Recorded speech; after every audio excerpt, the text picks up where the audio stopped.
We all know advertising's in trouble, but it has little to do with the bad economy. And it's not temporary. It will not get better if and when the economy recovers. And this is why it's so hard for institutions, whether they're an ad agency, whether they're a foundation, whether they're a government body.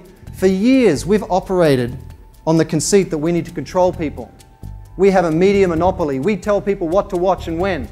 We create a program they want to watch and then we interrupt it with an ad that we want to sell something. That's gone. People will watch your television program on Hulu, on Xbox 360, on their iPad, when they want to, without ads. I want everyone in this room to be as self-interested as ever, if not more so.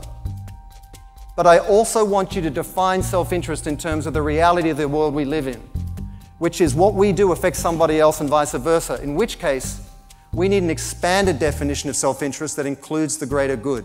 Having worked at many of the world's top advertising and digital agencies on dozens of Fortune 500 brands, Simon Mainwaring is considered one of the world's foremost experts on branding and social media.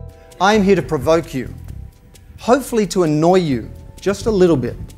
And if I have my way, I would like to incite a riot in your thinking about how you market as an industry, how you market as the Gucci Group, and how you market as your individual brands.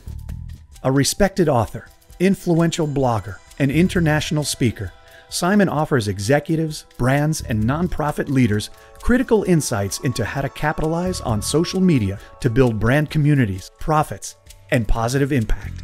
If you're not taking a risk, you're not even relevant. If you're not failing, you're not even part of the conversation. The companies of the future that will succeed, that will enjoy even greater profit than you've enjoyed in the last 2 years despite the recession, are those with the best quality of listening. Our profit centers are shifting, and the advertising industry for too long has traded on this nexus between Nielsen, the networks, and ad agencies. And these forces represent a challenge to every single one of us in this room. As a creative, as a brand manager, will you be the one who responds to these forces so that you're not one of the people who are laid off as advertising contracts in the next few years, if it does? Or will your agency be one of the agencies that responds to these forces rather than leaving it to their competitors? Or will we as an industry respond fast enough, and I don't think we responded fast enough with the digital revolution, or will brands and consumers that are already in dialogue look to get their marketing needs met somewhere else?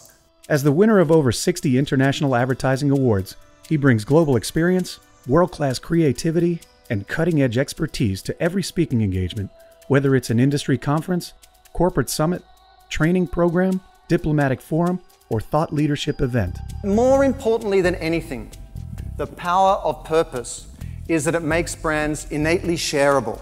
Why? Because universal values are fundamentally human. They are a license for me to connect with you and you to connect to somebody else.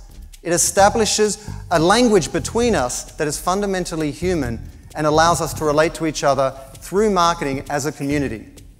That's the true power of purpose. Simon is a master at distilling complex ideas down into simple, memorable communications and at engaging an audience on a powerful emotional level. His unique combination of spontaneity, disarming humor, and seriousness of purpose ensures that each engagement leaves his audiences enlightened, inspired, and wanting more.